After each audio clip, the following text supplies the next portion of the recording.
It was tremendous. So the AEC commissioners were quite an intelligent group. They looked around and they said, now who can run complicated plants? And obviously they were oil companies and chemical companies. And so they solicited and gave various sites to those companies. And GE and Eastman ran Hanford, which made the plutonium. Union Carbide ran Oak Ridge, which was a big chemical company. The reactor site was run by Phillips Oil Company, and Rocky Flats was run by Dow. And so these large, and there was a Mound laboratory. It was run by Monsanto Chemical companies. So the oil companies and the chemical companies initially built the weapons complex. It's called the Albuquerque Weapons Complex. I don't know if you know that or not. Well, I maybe through extrapolation, but no, it's never been told directly, so that's great information. Yeah. So well, the reason I say this is why the companies were selected. And there wasn't, at that time, there wasn't a bidding process because they just went and solicited and asked these companies to do this job. Huh. So that's how it all got started. Yeah. Okay, well, let me introduce you. This is Ed Vovoda. Is that how you pronounce it? Correct. And it's September 23rd, 2003. My name is Hannah Nordhaus, and this is the Rocky Flats Cold War Museum Oral History Project. And we've already started with a little bit of the history of the plants. Why don't we start with the history of Ed Vovoda?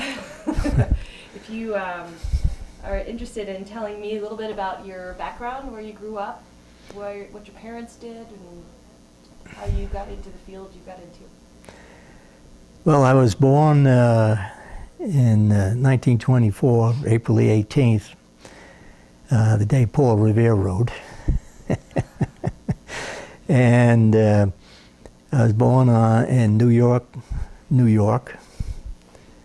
And my mother was a housewife, and my dad was a honey broker.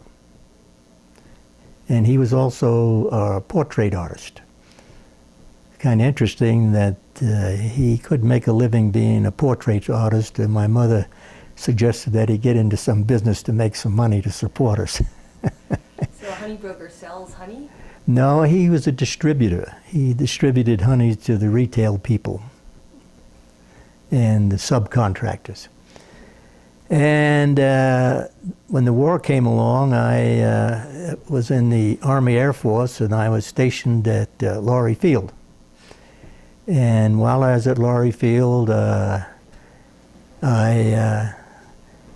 ran across the University of Northern Colorado. At that time it was called Colorado State College of Education. And when the war ended, I applied and went to school at UNC, met my wife there, and I went back and got a master's degree in physics and chemistry, and graduated in '49 with a bachelor's degree, and in '51 with a master's degree. And at that time, in '51, Dow Chemical was recruiting for Rocky Flats. And so the recruiter came by, and I signed up and went to work on June 16th, 1952. Wow. And Herman Anderson was my top boss, and a fellow by the name of Bob Ranke ran the spectroscopy laboratory, the enriched uranium spectroscopy laboratory in Building 81, and I worked for him as a spectroscopist. And we bought a house up on Panorama Heights, and Boulder was something like 15,000 people. The university was like 3,000. And Bolu was a very quaint little town then. And the early years, in '52, they were still building the plant. And I arrived and signed in and was assigned to building 91. At that time, we just used single digits, 91. Later on, we added a prefix number like 991 because the buildings proliferated and they needed to go to a 3-digit system. And building 91 was the first building that was occupied and did some work. It was really run by the Air Force, and also the Navy and the Army were involved in there. And they did a lot of the checking of the weapon parts at that time. And the other buildings, the enriched uranium and the depleted uranium and the plutonium buildings, were under construction. And I was originally assigned to the enriched uranium building 81. Building 71 was the plutonium buildings, and the building 444 was the depleted uranium building. And those plants were, the depleted uranium was called Plant A, the enriched uranium building 81 was called Plant B, and the plutonium buildings were called Plant C. And the office space in Building 91 was really crowded, and they wanted us to get some training. So I went to Midland, Michigan for 3 weeks to learn how to run their spectroscopic instruments. And then coming back to the plant, then I was sent to Oak Ridge to learn the chemistry of enriched uranium and the spectroscopic systems they use to carry out the elemental analysis. And I left in July '52, and I'd be 3 weeks there and a week home, 3 weeks there and a week home for 9 months, back and forth, back and forth. And then I completed my 9 months somewhere in November of '52. And went back occasionally for updating training. And in 1953, we opened Building 881, was ready for handling enriched uranium to make enriched uranium weapon parts. And my first job was to set up the instruments and calibrate them and run the standards and oversee the activities of some of the technicians who did a lot of the loading and so forth, and basic chemical work. At that time, there was a group called Analytical Methods Development Group, and that was run by Jack Byrne. And he decided that he needed a spectroscopist, and especially over in the plutonium area, because plutonium and analyzing plutonium was very difficult, and we were having some problems in the analysis of the plutonium materials. So the AMD group was sort of an analytical methods development group, sort of a research group. So I joined them in 1956. And I took care of the spectroscopic needs and developed methods and brought infrared and some other instrumentations in to help with the analysis, and managed to get a group of 5 or 6 people working underneath me, so they made me a manager. About 1961, I believe, they made me a manager, and I had a crew of about 12, and I had a laboratory, and et cetera, et cetera. Then in 1964, Dow Chemical had a partnership with Westinghouse. And Westinghouse and Dow and a German nuclear company by the name of Alchem was set up at the Kernforschungszentrum in Karlsruhe, Germany. And they were building a complex to handle reactor-grade plutonium, which has plutonium-240 content above weapons grade. It's considered 8% up. And the United States loaned the German government some 40 to 50 kilograms of reactor-grade plutonium to make fuel pellets for their fast breeder, which was called the STEAC breeder. And Alchem was a private concern, a company made up of Dow, Westinghouse, and the parent of Alchem was Nuchem. And so I went to Germany in August of 1964, and my job was to take care of and write the procedures and set up all the analytical lab, take care of the accountability for the plutonium and the uranium, and also to set up the recovery recycle. And there were two other men from Rocky Flats. One of them was Barker. He was a welder, and he took care of welding the cases the fuel pellets were in. And Bruce Owen was the health physicist, so there were three of us there.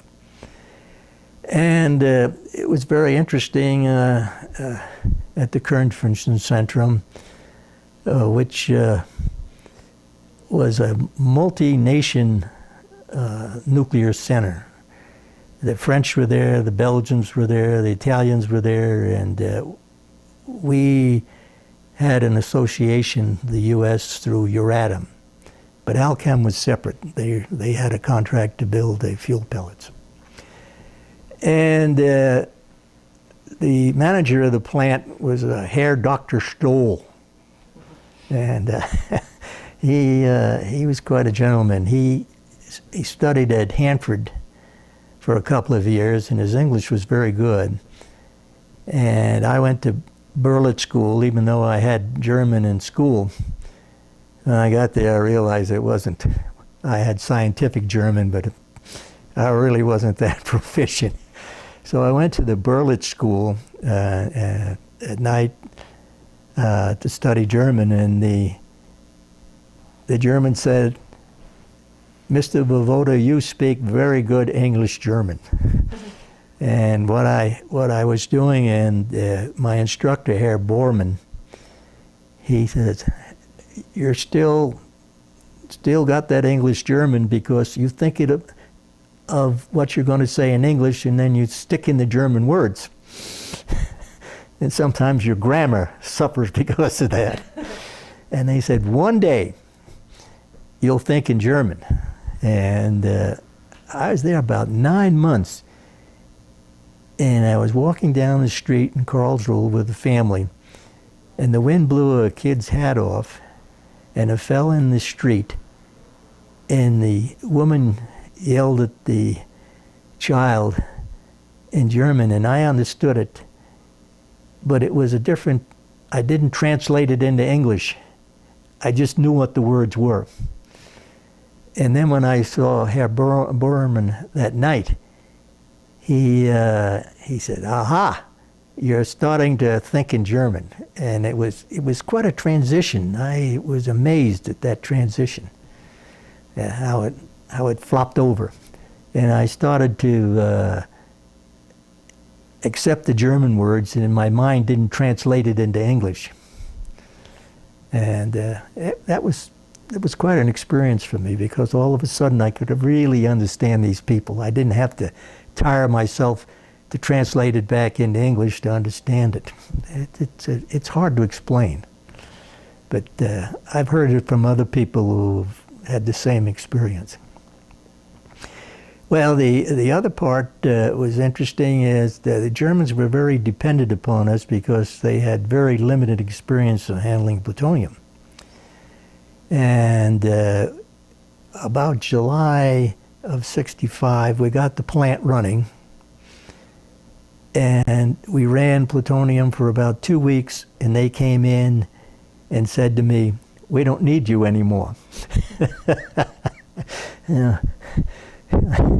They figured they knew everything, so the three of us went home, and I came back in September of '65 and worked at Midland while I was going to be reassigned to Rocky Flats, but in the meantime I had to stay at Midland for a while. So I stayed at Midland and until November 1st, and then I came back to Rocky Flats. And I came back to work for Jack Byrne, who was the head of the AMD group at that time. And he wanted to expand what we call special orders. Now, Rocky Flats had two main missions. One mission was to build what they call the War Reserve product, which went in the stockpile. And they were programs authorized by Congress. The second mission was to carry out special orders or research parts and the beginning of new weapon programs from the design agencies. And the three of them were Los Alamos, Livermore, and Sandia. And they would come to Rocky Flats, and we would make device parts, and then they would go down to NTS and shoot them. And every weapon program really has several stages of it. Actually, there are 7 stages. The first 2 are concept. And the third stage is, they really call them phases. The third phase is really a research phase. They start making parts and testing them in down in the desert and changing and that. And if the tests are successful and Congress authorizes that work to go ahead to build a weapon, there's a phase 4, which is called an engineering phase. And this is where you engineer to go into production. And then phase 5 is the production phase, the first production phase. And this is where you work out all the bugs, and you make a lot of devices that the design agencies, they test them, they transport them to see if anything's happening and so forth. And they also test them in the desert. And phase 6 is the main build. And phase 7 is when the weapon comes back for retirement. And those, well, Jack Byrne was the head of chemistry R&D then. The AMD group got rolled into what we called a technical staff at that time. And to retrogress a little bit, when Rocky Flats was built, it was built as a production agency. And Los Alamos was supposed to send up their people if we had a technical problem. And that persisted for about 2 or 3 years, and finally they said, you really need a tech staff because we want to talk to people who know the plant and can put it in, and personally we're tired of coming to Rocky Flats. We got work to do down here. And so the AMD group, Analytical Methods group, was rolled into this tech staff, which evolved into chemistry R&D, metallurgy R&D, and physics R&D. because then the AEC and the design agencies, they said, Rocky Flats needs a research group because of these phase 3 and phase 4. We need the scientists and the engineers, and we need that group to put it in. The production people are too busy making parts to do that work. And so in '65, I became a member of the chemistry R&D, and the special orders we were getting from the design agencies required a lot of chemistry involved in that. So he asked me if I would create a department, chemical technology, within the chemistry R&D group to take care of all these special orders, chemistry, which was mainly research. And so for, up until about 1972, I ran this chemical technology group, and surprisingly it grew from about 6 people to something like 24, because our orders got bigger and the weapons got more complex, and we had to do more research and look at the procedures and develop the basic science so that the engineers could go into phase 4 and use it. And then in '72, Dow decided that they wanted to get out of the business. And the contract was going to come for renewal, and they said they weren't going to bid on it.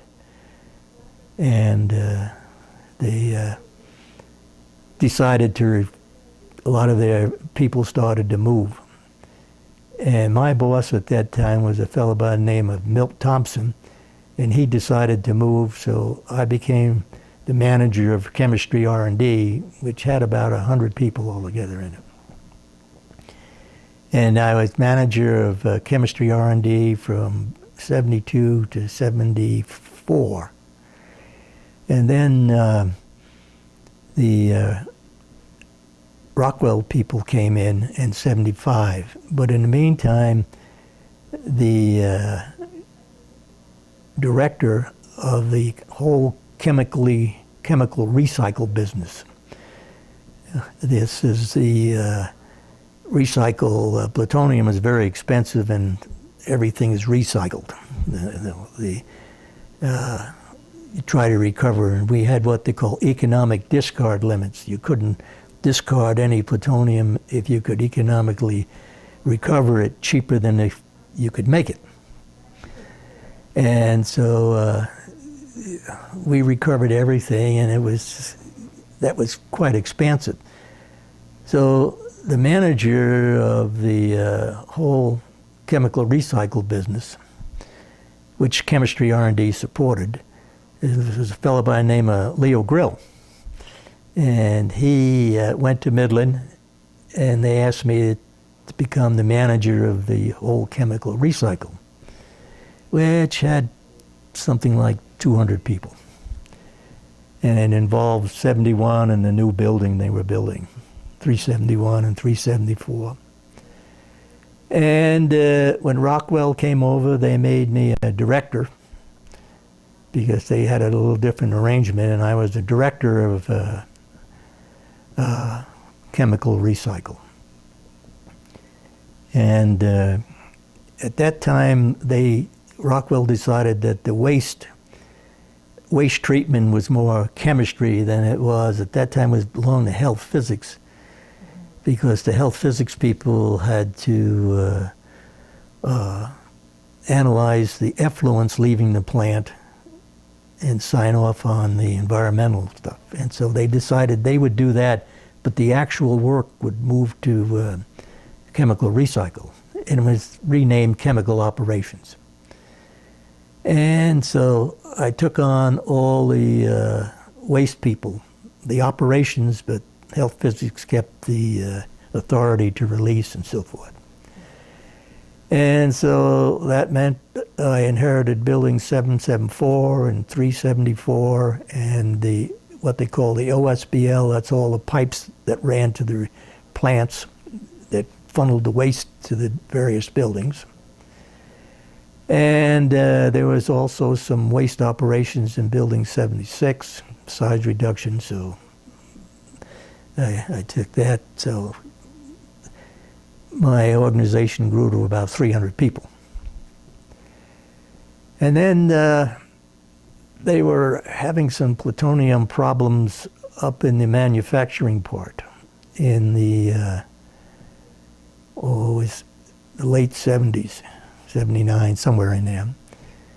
And they wanted somebody who was very familiar with how you handle plutonium and that. So they changed the name from chemical operations to plutonium operations, and I inherited all the plutonium, the waste, recovery, recycle, and the pit manufacturing, the machining, casting, foundry, and final assembly. And that workforce grew to about 750 people or something like that. And I was on what they call the operating board, the directors. And I held that job for 11 years and retired in 1987. And then I went back as a consultant. Couldn't stay away. Yeah, I went to work first for SAIC. I worked for them for a year, and I was on a plutonium task force, and that was what to do with all the plutonium the country had. And that was about a year and a half's job. And then I joined Los Alamos Technical Associates, which I still work for, as a consultant, and we had various projects at almost all the installations around that, including Rocky Flats. And then it's Los Alamos Technical Associates is called LATA. They also became a subcontractor to Rocky Flats, so I returned to an office in Rocky Flats and back at it. And I still work part-time for LATA. And I also work for an organization known as PM Tech. And they have a contract with Los Alamos to work on the, Los Alamos is building the W-88 weapon, which is a Trident weapon. And I've been helping them that part-time. And I work like maybe 5 to 10 days a month, mostly in the 5 range, twice a week, once a week, and so forth. And what you're helping them, what specifically are you doing for them with the? At Los Alamos? Yeah. Well, I'm helping mainly because they're building a weapon that Rocky Flats built. Mm-hmm. And the physicists down there say, we tested the W-88 in the desert, and we have all those parameters. And so you've got to make it just like Rocky Flats, because if you change the parameters, it might not work the same. And so the technology from Rocky Flats has to move down to Los Alamos. So they tested it in the desert years ago. Years ago, right. Okay. And this is a rebuild. Right. Okay. The Trident goes in the submarines. Right. And the Navy was complaining because they built a new submarine that didn't have any warheads. And so Congress says, well, that's kind of stupid to build a $1 billion submarine and have no warheads. And so the Los Alamos got the assignment, but the stipulation is they had to build it just like Rocky did. And so they said, we can build it. Everybody said, yeah, you can build it, but you can't just build it, because if you build it differently, the processes you do may alter the yields. So you got to build it just like Rocky. And so there's a lot of us old ones going down there telling them how we did it. And some of the tooling and stuff and that is pretty ancient, because the modern stuff might change the processes. And the physicists are still trying to figure out how they can switch codes from the test data to the computer models, and they're wary. If you change something, you're liable to change the yield, and then the thing doesn't work as it should. So when you go down there, is it like deja vu all over again? Is it Yeah, exactly the same? yeah, as yeah. Rocky Well, not quite. It's they have a different culture than we had at Rocky. Los Alamos is a really based on a academia culture, and Rocky Flats was worked on a production culture. And so Rocky Flats had quotas. They called them IP, internal production schedules. And if you didn't make that schedule, you were history. So everybody worked as a production unit to make the schedules. And Rocky never missed one. Never missed a delivery to the armed forces. And it was geared, everybody worked to make the production schedules. Los Alamos, they're working to produce a product, but they don't have a culture that drives them. They're more interested in the innate science involved, and they do a good job, but they're slow. They don't have the drive. And so when we go down there, we try to push them, and they push back. And they don't have the quotas, obviously. No. They have a schedule, but it's very loose compared to what we had. It's not the same Of course, level of production. Right? we were in the Cold War, and we were trying to outbuild the Russians, really. They're just trying to make a replacement. And they've made some good parts. They've made a couple of good ones. And, so they're rolling along. And we have quite a few Rocky Flats alumni down there. And They have, they must have a rank and file now to build this. Or it's not the scientists in the glove boxes, is it?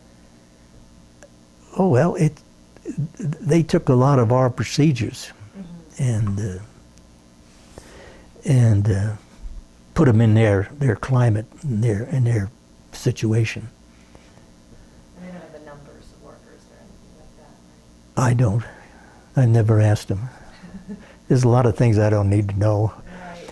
And in this security game, you get this Q clearance, which is quite difficult to get, really. I mean, it's a long process. They clear you, make sure you can stand the secrecy of everything and have a closed mouth, and so forth. And one of the things is, if you don't need to know, you don't tell anybody. And I remember working at Rocky Flats that sometimes my boss, I would go on a special project and cleared for that project, and he wasn't. And I'd come back and he said, what'd you do? And I said, I can't tell you. He said, this is some plant. I'm your boss and I don't even know what you're doing. I said, well, you don't need to know. So it was the need to know you grew up with, and all the secrecy and so forth. Why don't you tell me what that was like in terms of, for having a family and... Well, in the early 50s, it was really very, very tight. You could tell them that you worked at Rocky Flats, and you could tell them you were a chemist or a physicist or whatever you were, and that's all you could tell them. You couldn't tell them what building you worked. You couldn't tell them what area you worked or what you did. Couldn't take a child to work day or anything like that, huh? Nothing. Was that hard ever? Oh, I think the people we had through the Q clearances and the security briefings, people just, they live in a different world. My wife claims I live in two worlds. I live in the secrecy world and I live with her. And thinking retrospectively on that, that's probably true. I live over here with all this secrecy and then so forth. And then I live with her, and she doesn't know what I know. What I Yeah, know. yeah. But most of the people I knew at the flats accepted that. You know, they just accepted it. Did you ever have, I mean, was there ever a day you had a hard day at work and you just wanted to come tell your wife about what a hard day you had, and you, I suppose you could speak in generalizations? Or? Well, not really, because handling plutonium in the 50s and the 60s there wasn't a lot known. You know, plutonium's, for a chemist, it's wonderful. It has 7 oxidation states, you know, and it's amphoteric. One time it behaves like a non-metal, and another time like a metal. It does all sorts of things. And there's a range of isotopes. The plutonium-244 has a long half-life, and Pu-241 has a short half-life. Plutonium-243 has a shorter half-life, you know, and so it's quite interesting. And most of the problems we faced and the nature of it with the glove boxes and the people, we had very little conflict among the troops because the material required your attention and your respect. And so most of the problems were either technical and handling and so forth. So the frustration, the things that we planned didn't work out technically as easy as we thought it would. You know, had to redesign and go back. So coming home, I just left it at the plant. And you know, we had kind of 2 lives. No,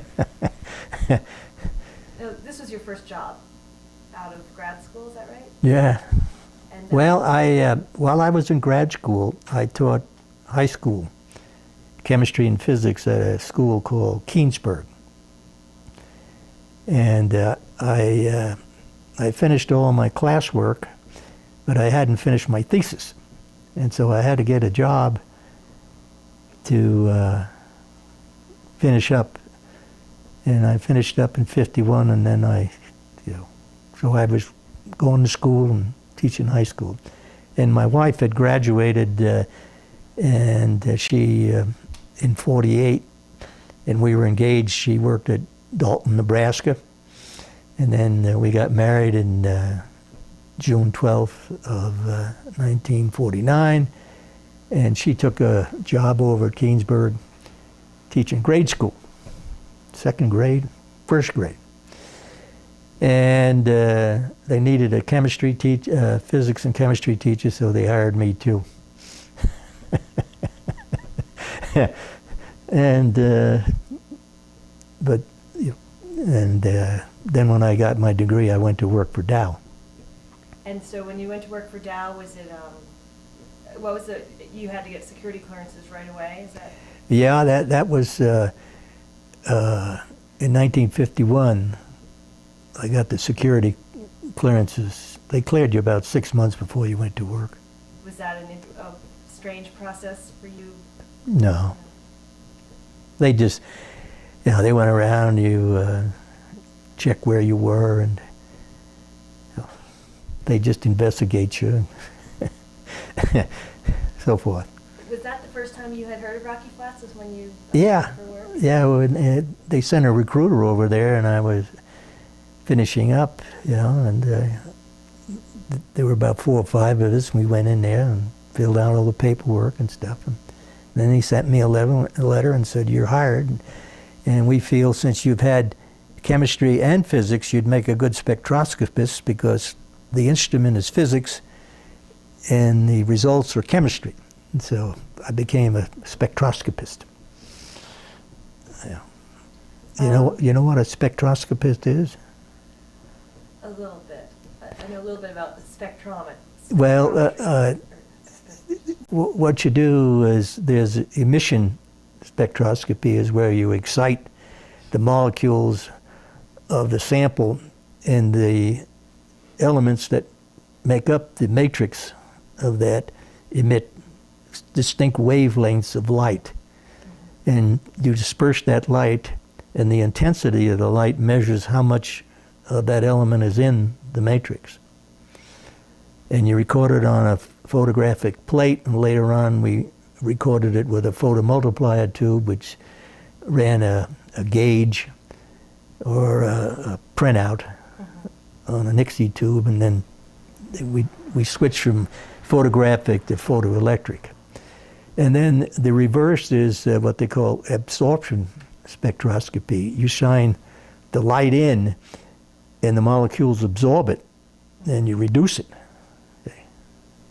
And so it's the reverse.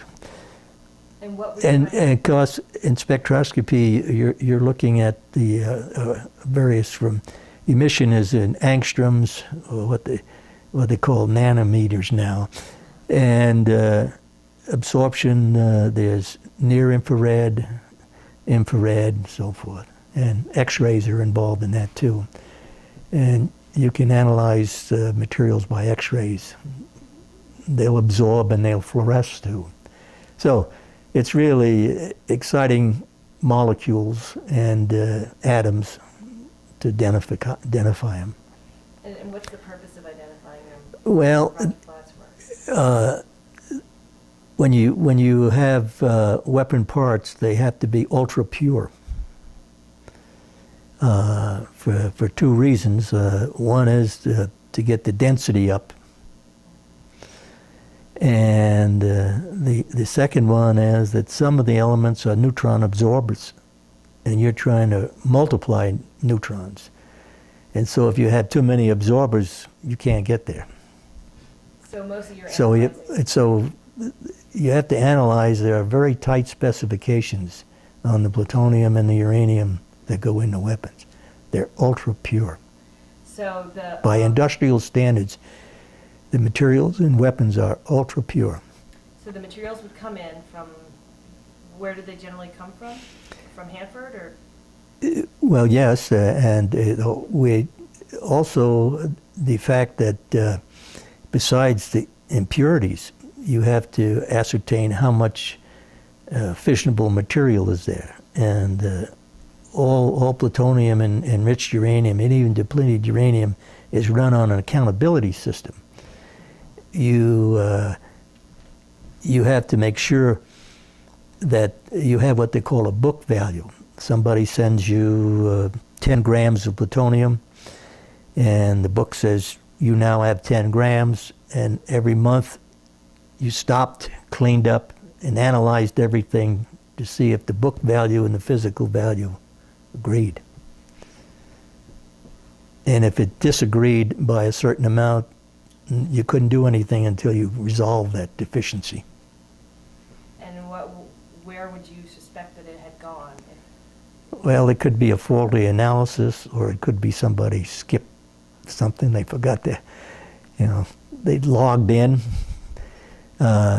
It improved a lot when when the computers came along. You could run a computerized system, because prior to that, everybody wrote it down by hand, and a lot of the numbers got transposed.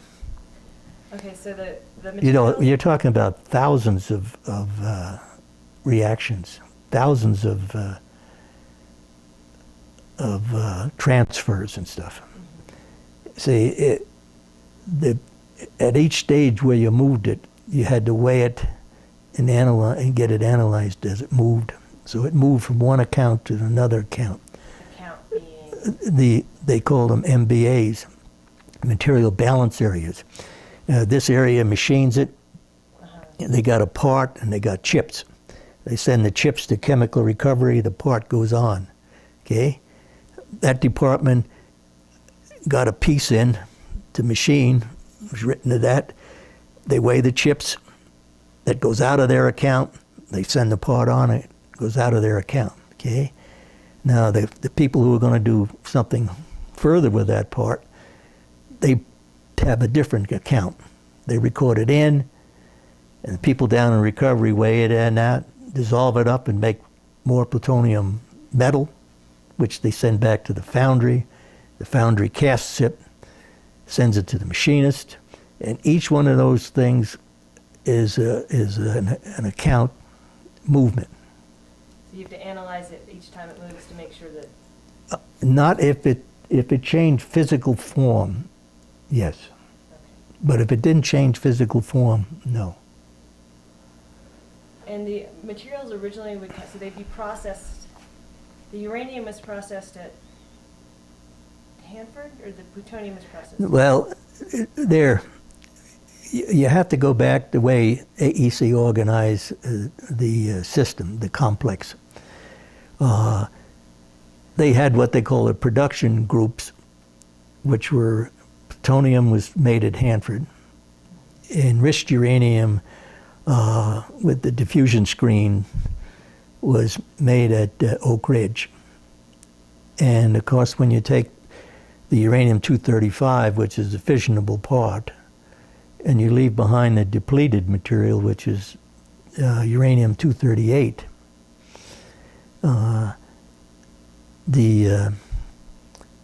you have two products, depleted uranium, enriched uranium. And there's normal uranium, which comes in from the mines. And so one division was the raw feeds division, which was the mining and so forth. They provided the raw materials to the production people who produce the material that went into weapons.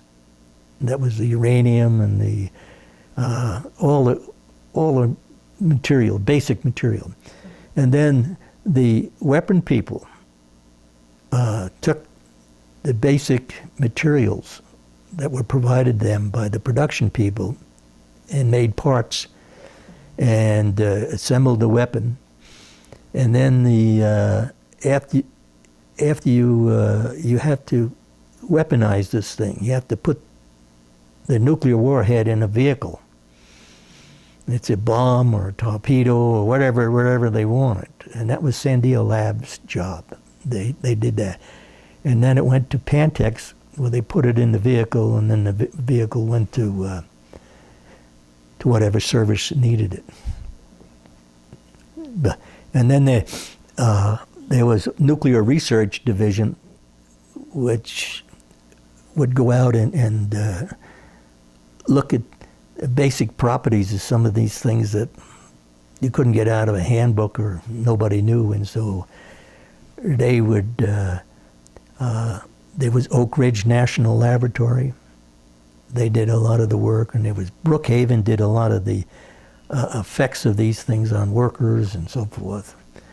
While the Oak Ridge National Laboratory would look at, how does this material behave at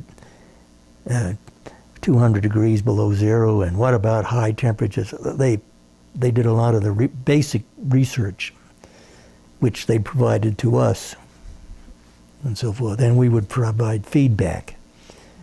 We say, this process we have is terrible. We have problems with it reacting with this. Is there a better way, better material, and so forth? Got it. I don't know if I'm explaining this right or not. I mean, it's very complex. I'm learning slowly. It's a very complex business. It's not what people think, and making these things in your kitchen sink is not easy. Yeah, I can't imagine it is. We said if people can do that, why do we have all these people with all these credentials doing this work? And looking at Rocky Flats, I was always amazed that at all levels that we had very good people. I mean, everybody that I ran across with was, I feel, was top of the line. And even though we were maligned, but they were. I mean, even to the janitorial staff, which seemed to be progressive. They improved the way they did, because they're handling, if it got a contamination or something, they would handle some of the cleanup, and they were pretty sharp people all the way along. And the tradespeople were great, the maintenance people. You could get anything made at Rocky Flats. I mean, there was glass blowers and high-class tool and die makers and welders. Anything you want, you could get it made. Amazing. And Rocky Flats had probably the best welders in the country, because when the Alaskan pipeline ran into trouble, Rocky Flats welders went up and corrected it. But we had top people. And analytically, we could analyze anything. Yeah. And the capability was really extensive. And the people went along with it. And we had probably very little turnover because everything was so interesting. You know, the new weapons would come in and the old ones would come back, and the old ones come back, you'd have to look and see how they fared, what wasn't needed improvements. And so there was always something going on. And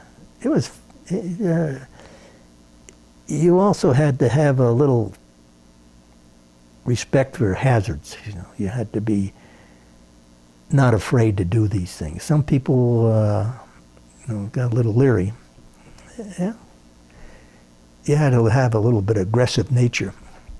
And I think that aggressive nature was the part that kept a lot of people there that didn't move on, because they were always challenged to protect themselves and to get the job done.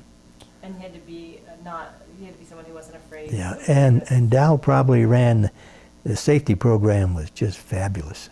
You know, we won a lot of records for lost time accidents. I think we went 28 million hours without an accident, and Dow was really tough on safety. Did you feel that environment, did it change as new contractors came in? Not too much. I would say that Dow ran the best program, because by nature, chemical companies handle hazardous materials. Mm-hmm. And so they have a legacy that they brought to the plant, like DuPont ran Savannah River. And they both came from a legacy of high ANSA. You know, DuPont used to kill 100 people a year blowing up, making munitions, until they put in a safety program. And the Dow Chemical Company in the 20s and the 30s had a lot of fatalities. And a president from DuPont called up Herbert Dow and said, "You've got to stop killing these people. And I'm sending some safety engineers down there, put it in." So Herbert Dow accepted the DuPont way of doing business.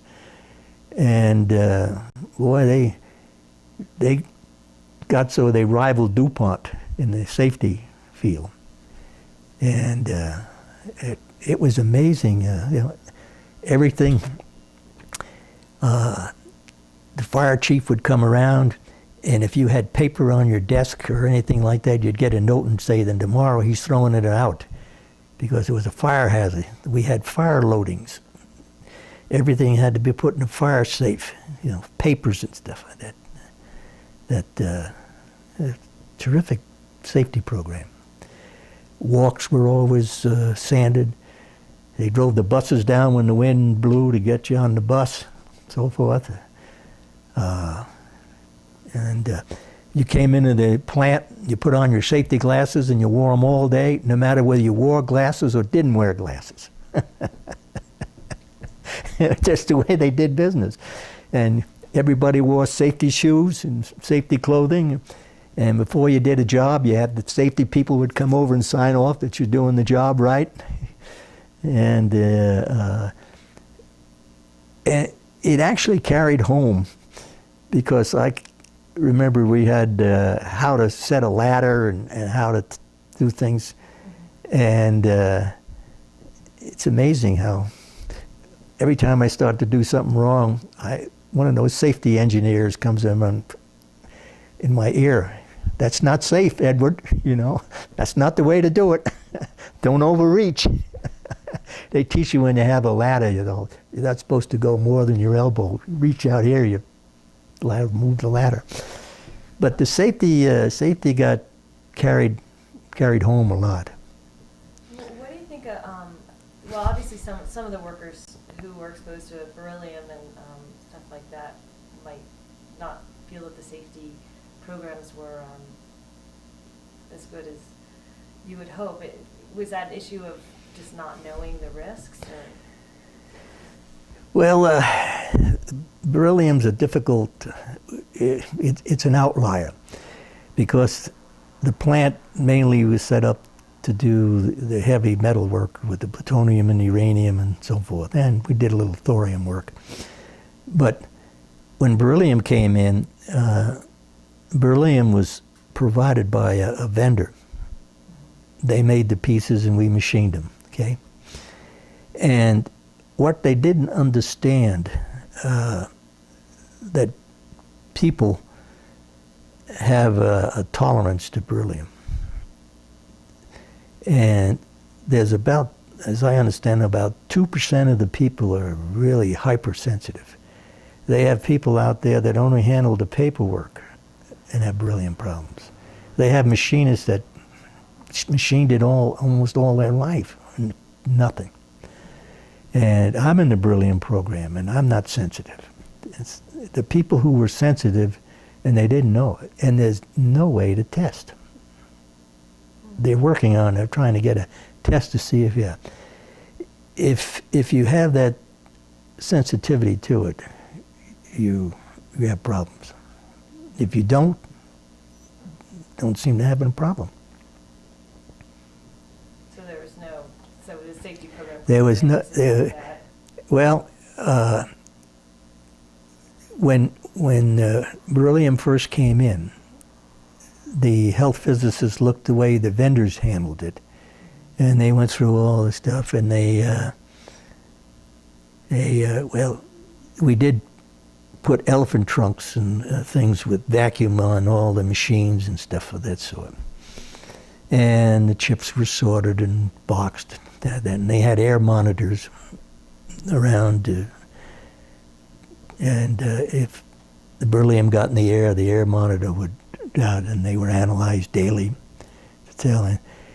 And you know, they all seemed to be within normal ranges, acceptable health standards. But the part that really caught them was this sensitivity to the beryllium. And it's amazing that some of the people who have problems with beryllium fall into that class, and their work was, you know, their identification with it and their daily work was minuscule. Like, there's one woman that has, I heard of one woman who is sensitive to beryllium, and all she did was handle the paperwork, not even in the building, but in the records department. So you're talking about, picocuries or something, but she's sensitive to it. It's just like allergies. You know, some people, ragweed doesn't bother, and some people are sensitive. So there's that sensitivity scale, and there's no way of really telling you until you're exposed. And that's the big problem. But recent things that you'll probably have to handle beryllium like you handle plutonium, you know. Right. Put it in a glove box or some area, maybe not as fancy with heavy gloves or anything because there's no radiation involved. So you can have lighter gloves and stuff, but probably it's going that way. But you feel that, I should probably stop because I need to change tapes. So before I ask my next question, and we can take a little break. Okay. So, do you want some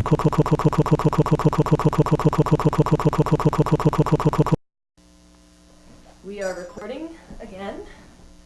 So we were discussing beryllium and the safety issues, and I was wondering if you thought that with having a better knowledge of how dangerous plutonium was, that there was a better safety record with plutonium because of that. Well, the plutonium program evolved from the Manhattan Project, where they realized its toxicity and the radiation hazards. And they realized they had to handle it within an enclosure. Beryllium's been around a long while, you know, elementally wise, and the extensive use of beryllium by the vendors and so forth evidently didn't surface any of the health problems. Not until they moved into the nuclear weapon area. And then experience started to make it known that you better handle it a lot differently than previously thought. And I had very, very little, well, I had some contact with beryllium, but it wasn't, I was mainly over in the plutonium and enriched uranium area. And when the beryllium came to us, it came to us in finished parts. The machining and handling beryllium was done over in the D-38 buildings where there was very limited radiation. So it was what we call non-nuclear parts. So most of my knowledge has been what I've seen at the flats and not personal involvement in it, although I've handled beryllium parts. And anybody who handled beryllium parts is in the program, and I don't know the statistics, but a good portion of the people that handle it are not sensitive to it. But this hypersensitivity is the problem. And I don't know how many cases Rocky Flats has, but a lot of the people that developed problems with beryllium, it's amazing some of the peripheral jobs they had with handling it, while some of the people who did the main contact are not sensitive to it at all. They don't show any effects at all. So the public, I think, has a perception that Rocky Flats was a dangerous place to work. Did you feel that this was the case? I don't know where they got that perception, because we ran the plant for 40 years, and I think there were 3 deaths. 2 were due to vehicles. One guy got run over by a car when he was riding a bicycle, and bicycles weren't really permitted on that road. And another death was a vehicle death, and there was one electrician who was electrocuted. I think those are the 3 deaths.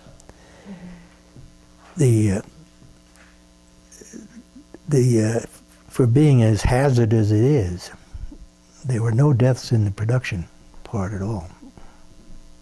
The electrical worker was a maintenance worker. And he went to measure the voltage across the line, and he mistakenly put the thing on the 2800 volts instead of 120. So he died from electrocution. But I think it was very safe to work there. The record shows that the amount of accidents and the safety program, and they had a hospital, and if you cut yourself, you were out of the area until it healed. You got a yearly physical, which was a tough physical, the whole thing. They even give us psychological tests now, and they're handling materials. So, you know, and I think everybody thought it was a very safe plant to work, especially the construction workers who came in and had to follow all our rules. They really said, "Hey, you guys got more rules. We're not used to that. Because when they worked at Rocky, they had to follow the safety rules. Mhm. They didn't like to sign off for every job. And so I think the newspapers have done Rocky Flats a disservice.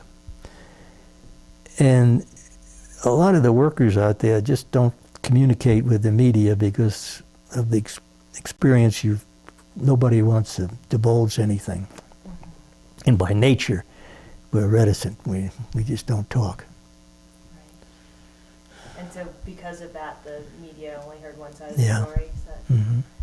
interesting? Were you or any of your friends at work exposed to radioactive contamination or any? Oh yeah. I mean, anybody who works with plutonium is involved in some kind of incident. Mhm. You know, the gloves would punch a hole in the glove or something like that. But we were dressed and had respirators and stuff on. So did that happen? Did you have an exposure personally? Yes. And what was that? Well, there's two kinds of exposures. There's internal and external. Uh-huh. And the external is the radiation that comes through the air and your body absorbs it. Right.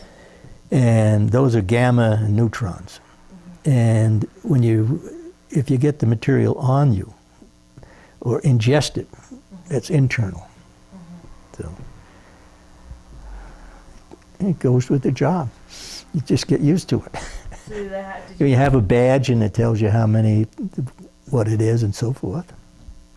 And they regulate that. If they check your badge, and if for some reason or other they looked at 50% of the permissible dose, and if you got to that 50% level, they took you out of the area. For how long? Forever? No, until the dose goes by time. You know, the longer you're there, the more exposure. When they take you out, then the time, you can go back in after a certain time. So that was just part of the job. Part of the Was job. it frightening the first time you Nah. set off a monitor? Nah. It's, if you're in the chemical business, the chemicals will kill you right away. You know, we have chemicals, one whiff and you're a goner. Right. And so when you become a chemist or a chemical engineer or work around chemicals that are deadly, arsenic, cyanide, and all these things, those things will kill you. Plutonium might get you in 30 years, but that stuff's deadly. And so if you can't stand that, you don't get in the job. That's the way it is. Do you think that some of the workers who have gotten sick, and that there was not an understanding of that getting into the job, maybe, or? I really don't have any opinion on that. Everybody's different. Yeah. And most people I knew that went on the job accepted the risk because the pay was good. Rocky Flats paid very well. We had the highest paid janitors around, and they had hazard pay and stuff. It was, the money was top money job around here. But you get into that, you accept the risk. And if you can't stand it psychologically, you want to get out of the business. And there were some people later on that came in when I was a consultant, they're deathly afraid of plutonium.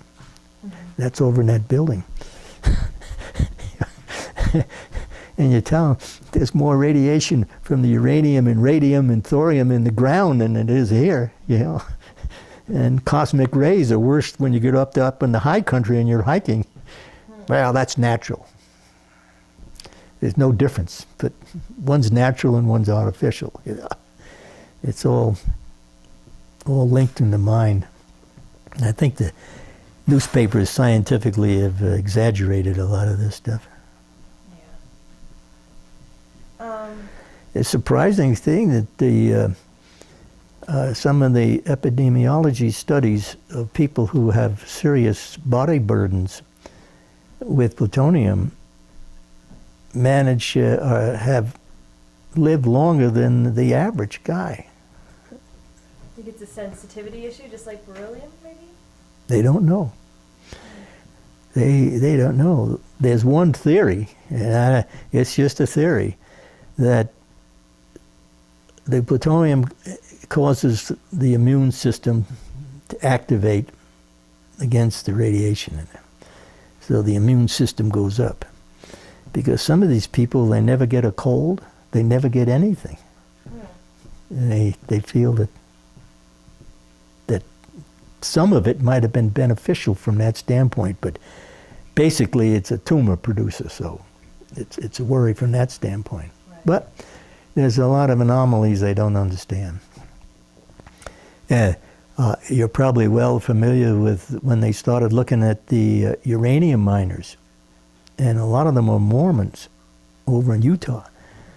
And they worked in the mines where the radon gas was tremendous. And some of them have longevity on their side, and they're healthy people, and they say, well, it's lifestyle. It may be true, Yeah. but it's still a quagmire. Yeah. Sure it is.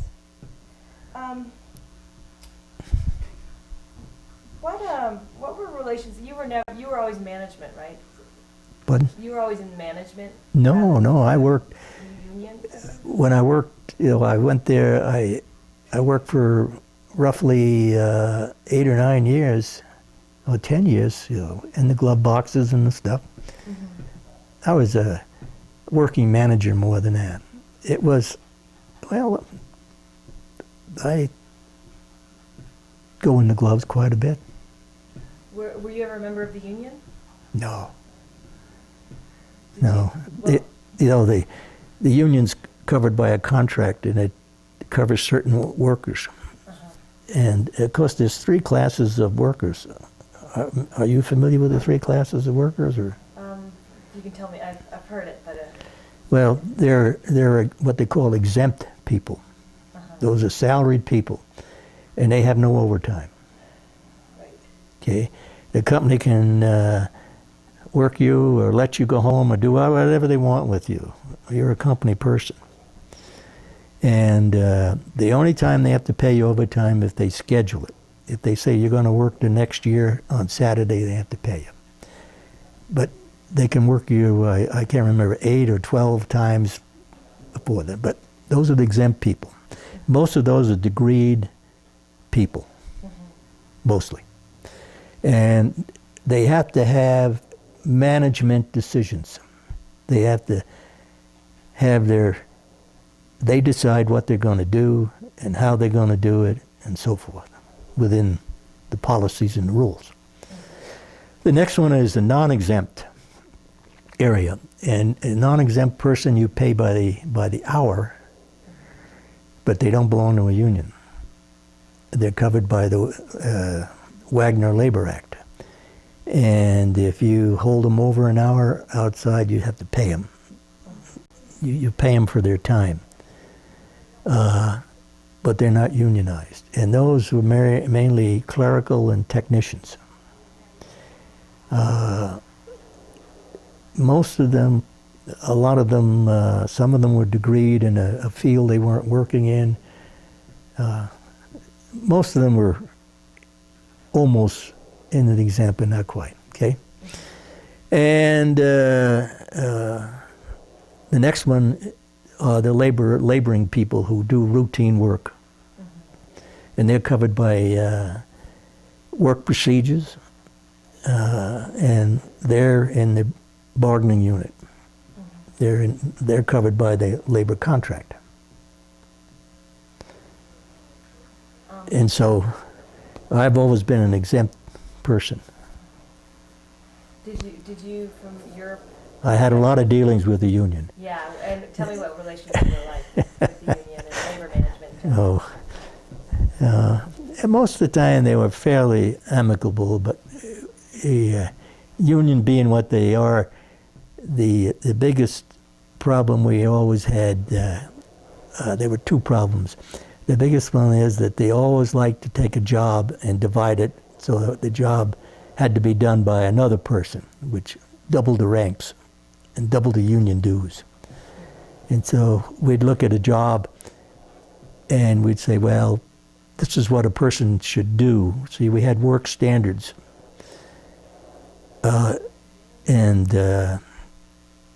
Like a painter had to be able to paint so many square feet in a day. Janitor had, they called dock standards, had to do so much. And they would claim because of the hazardous stuff, they need 2 janitors instead of 1, you know, and we'd just argue over this all the time. And there was always, the second one was jurisdiction. And the jurisdictions, some of them, I don't know why they just didn't get settled internally, but they'd say that's carpenter's work, and then another one say that's pipe fitter's work. You know, you're doing my job, and so forth, back and forth. And they would watch the technical people and make sure that they didn't do the union work, which was a constant battle. Because if a micro switch went bad, and you got a research EE there, and you tell the union to come in and put the micro switch there, and they don't come, and you're waiting on them, pretty soon your patience wears thin, and you take it out and screw the new one in. And they come in and say, you did my job. And so you have to pay them 15 minutes because that's what it took you.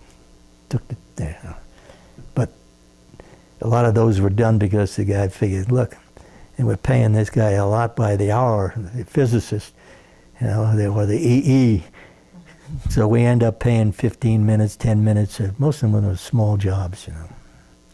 And the union would spend half its time watching the salaried people to make sure and we'd argue some of those and say, hey, that's research. And they was always on safety because they couldn't complain much else, but they complained about safety all the time, you know. And some of it was just harassment, really. I thought it was a lot of times because some of these things weren't, you know, compared to regular industry, they were okay. And the basic problem we had with the union was that there was a government board that oversaw the relationship, and the government board would, in my opinion, lean toward the union. And it wasn't a free exchange like out in industry. There's no government board. And if the company can lock them out, like we locked out the union, Dow did, and the salaried people ran the plant for, let's see, I think it was June, July, August, and September. And we made all the schedules, and we had about 2,000 workers, and we had something like, probably 1,100 salaried people, and we did what everybody did in the plant. And it got pretty bitter because school started and they were out of work, didn't have any money to go to school. My wife would go downtown and they'd jump on her, you know, and we were working 12 hours a day, you know, and some of us, we'd work 12 hours a day and then we'd had put 2 hours and do the janitor's work and some of the maintenance and painting and stuff. And we ran the plant pretty well, and you know, we realized that maybe we were overhired. And so the union came back, and it was the government board that drove the union back in, because Dow Chemical does not like union people. You know, the work rules grow on a plant, and they become so onerous after a while you can hardly run. So what Dow did is they'd put up a plant and deal with the union, and after a while the plant would start to become obsolete, and the work rules were so bad you could hardly run it, and it was too expensive. They'd close it. And the union and Dow always had a lot of problems because the union wanted to blanket Dow, and they say, no, it's by plant, because they had the prerogative of closing the plant and killing the contract. And Dow was tough on the union. They paid him well, but they didn't like all those work rules. Do you think that were there good things about the unions or the rules or the, their safety concerns? Well, what they didn't like mainly were the work rules. The union, there's different kinds of union, and we originally started the plant with the Denver Trade Council, which was really a journeyman's union, journeyman electricians, journeyman pipe fitters and stuff, and those people are very professional. They make a good wage per hour, but they're loose. They take pride in what they do, and it was very easy. But then an industrial union came in, the United States Steelworkers, and they didn't care the bulk of the people in the industrial union was the source of the dues. Like, for instance, we had something like 20 instrument repair people, and these people were very, very good. And the plant was a tremendous amount of instrumentation, and these guys are very, very good. They were all, and most of them were not degreed, but darn near it. They were really sharp people, and they were hard to find. And we wanted to pay them more. Oh no, we'd rather pay the janitors. We'd say, we want to give them $5 an hour more. No, we'd give it to the janitors. Why? Because there's 300 janitors and there's only 20 of the other ones. And so the union always had, in my opinion, they take a job and the industrial union pushes the lower jobs and they don't care about the top. And the way we solved some of this, we said, look, we'll make them non-exempt. Okay. Then you got what you wanted. On a personal level, were relations good between labor and management? In terms of just the. No, it was pretty amicable. I think the material made it so. I mean, they handled a lot of the stuff, and any kind of while I'd work doing the job, it was normal. I mean, it was very amicable because you're both dressed and doing this. You would do something and tell them to do something and so forth, and you were doing it as a team. Yeah. And if one guy screws up on the team, then you all get contaminated, or whatever happens, it doesn't go right, then you have to change it. I mean, you work as a team, and that would always work very well. But when it came down to the bargaining, when you sit around the table.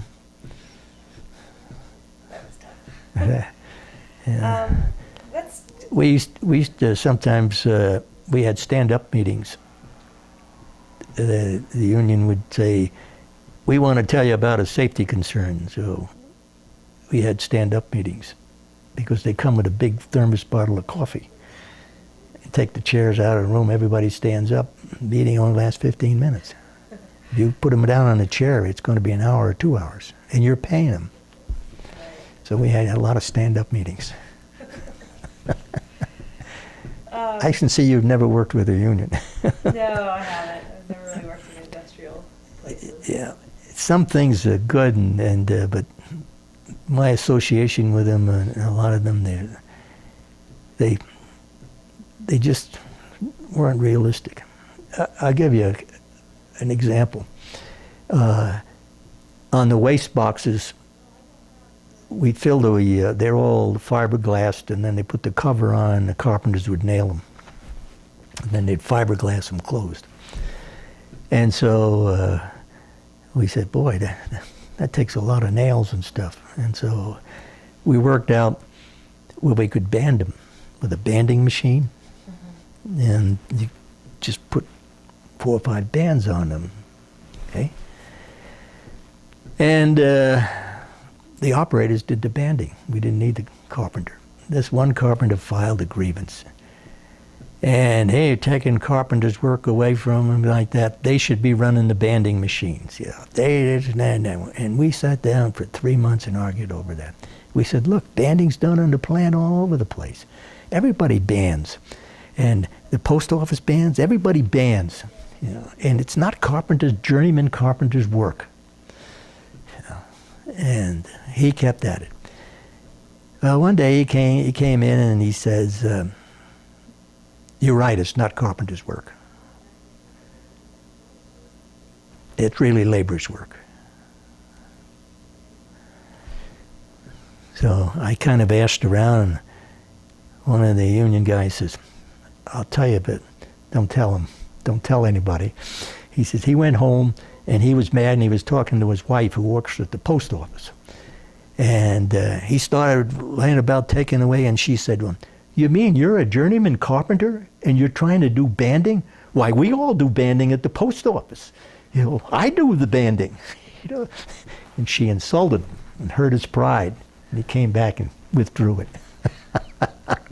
I would have sent him a dozen roses, but I might have gotten in trouble. Yeah, it's, go ahead, taken back. And he was insistent because the majority of the people in the union agreed that it wasn't carpenter's work. A carpenter's a carpenter, you know, not a bander. But he had a bone in his throat, and he was going to push it. And the other carpenters say, I don't want to band. That's a terrible job. You know, I don't want to do that. But I don't think he really wanted to do it either. But Just didn't like the other work. I don't know. He had something bothering him. You discussed these waste barrels.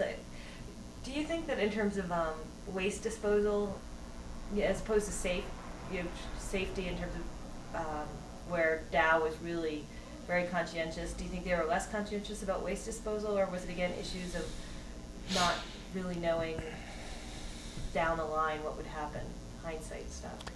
Well, the waste disposal, Rocky shipped most of the radioactive waste off plant site. It went to Idaho, and it went to Nevada, and it went to Hanford. And so Rocky shipped the majority of its waste off the plant site, solid waste. And then the liquid waste was processed, and then the effluent liquids were held in ponds, and then they were analyzed, and then the state said, yes, you could release it. Actually, the waste at Rocky Flats was handled very well compared to the Arsenal and some of those other places, in my opinion. And, you know, all the waste had procedures, you know, and the quality, there was a quality program.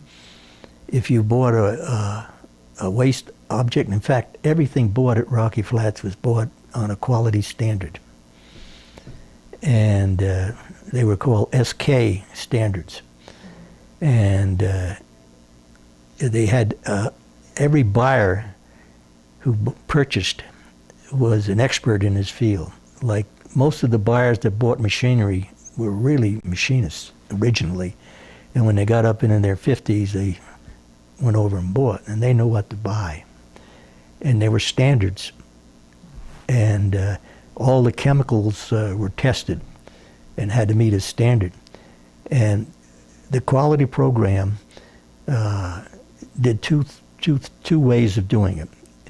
The first way was to go back to the vendor and qualify them that they had a quality program to guarantee that it met our specifications.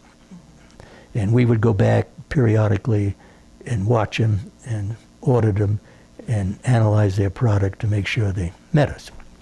And that's fairly expensive because they put a whole quality program in for us, while the other place, they just make it and just sell it on the market. And the other one was to take it and accept it on analysis. And so you could do it either way. If the vendor didn't want to put in a quality program, he'd send it to you and you'd say, nope, I don't want that batch. I'll take that one. So either way, there was a quality program. And the weapons program was super quality because every one of them had to be a brother or a sister. You know, they were all the same because you built hundreds and you only tested one. So they all had to be built exactly the same. And the quality program was tremendous.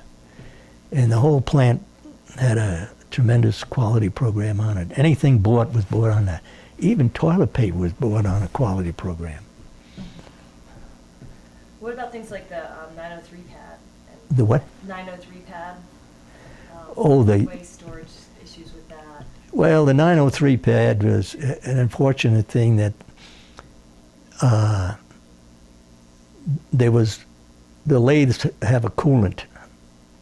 You know, when you machine, the cutting tool has to have at the same temperature. If it heats up, then it'll gouge and it won't cut the tolerance. So you gotta, the tool in the system has to stay at a given temperature. And the best way to control that is under a liquid, a cutting oil. And all these machines and everything were rigidly held to a constant temperature so that machining was perfect. And you're talking about really watchmaking type of machining. And that oil would get contaminated. And they'd filter it, but there'd still be some low-level contamination in it. And one of them was carbon tet, was one of the diluents of the cutting oil.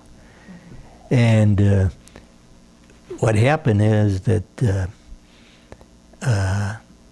cutting oil didn't have a way out of the plant. You know, the aqueous solutions are all processed, but they couldn't process the organic. We were trying to figure out how to do it. And so they put it in barrels and they stored it out on the ground out there. There are 300 or 400 barrels or something of them. And the carbon tet in there, the carbon tetrachloride, it does hydrolyze. It breaks down, and the water, due to condensation, it forms a very weak solution of hydrochloric acid. Very weak. And eventually that ate through the bottom of the drum. And you're talking about like 100 parts per million. So eventually it get to the seam. The drums are welded, and when you weld something, that's a place of attack usually occurs. There's sites there. And it dripped down the floor, on the ground. And unfortunately, they had a big windstorm, and it blew some of it off. And then they to preclude that, they put the asphalt over the top of it. That was just something they couldn't control. Well, Could they have done a better job? the big mistake they made, they should have probably put a building around it or put it in a building. But it was low level and nobody thought at that time. You know, the standards went this way, down. And the radiation standards, contamination, everything went down. And that material in the 50s and the 60s, it was low level. You know, it was very low, but enough to get everybody excited. All right, I wonder if you could tell me your memories of the 57 and 69 fires, if you have any. Well, I was in the building, in 71 building, in the 57 fire and helped clean it up. Oh, yeah. And it was only in one room. And it was an R&D fire, really. And plutonium can spontaneously catch on fire. And They had a bunch of chips in there, and they caught on fire, and it was on a PM shift. And the guy went out on a break, and we came back. The fire was pretty far going. And I wasn't in the room or anything like that. I was down the hall in a lab, analytical lab, methods development lab. But we all pitched in and cleaned it up. So the alarm went off. And, well, it happened on a PM shift, and we came in the next morning. We all dressed up and went in and supplied air and started cleaning it up. And, people in Washington and people say, oh, boy, you better pour cement in the building and clean it. And I said, nah, we'll go and clean it up. So we went in and cleaned it up. And you were in a suit, I assume. And we just, all of us, we just cut it out and boxed it up and shipped it to Idaho, all the waste, cleaned the floors, painted them, and we were back in business in about 9 months. 69 fire was very large because it's another one of those anomalies. When 76 building was built, there was an argument, but an issue about criticality. The criticality people, nuclear safety people, wanted this big barn concept because you could see what was going on, and spacing is very important in criticality. And they didn't like modules because somebody on the wall on one side and to neutrons, concrete and stuff like that, a lot of them is porous. Neutrons go right through it, gammas don't. And they were afraid that somebody would be next door and you wouldn't see him and so forth. And so when they built 76, they had a big barn concept. Firemen said, no way, that's not a good way to go. We like these nice small things, so if something happens, we just close it off. You got a big barn and the whole thing goes. And so that's what happened. The big barn, the fire spread, contaminated the whole area, huge area. And then when we built 707, we modularized everything. But we left space to satisfy the criticality people. We left 20 feet of vacant space so that you got 20 feet between you and that, and made the corridors, and that satisfied them. Because in the corridor you couldn't move any critical material. So we got a module and the spacing in the new building, see. There's a kind of a learning curve. Yeah. But the 69 fire was another one of those. We had all kinds of people there who were going to help us out and do this and close the building and, make it a monolithic concrete or something. And we said, we'll go in and clean it. And the amazing thing was that there were some budget people from Albuquerque came down to the, and they came down to the managers of the troops, and they said, how much money do you need to get started? And so we said, well, we need this, and this. And they gave us a special number, and we started buying the equipment, and they were still arguing in Washington what to do. And we pumped all the water out, put people in there, and inside of a year, people were amazed. The place was cleaned up. They were still arguing what to do. Money kept coming from Albuquerque, and that's all we needed. and the amazing thing is that we kept building all the devices so we didn't stop the weapons program. We took a cafeteria that was inside the building and we stripped it, and then we stopped trains on the track. We had a class 1AAA priority, and we took machines away from people and put them in this cafeteria line so we could keep production going. Wow. Yeah, we stopped the train out here and took them off. What machines were they?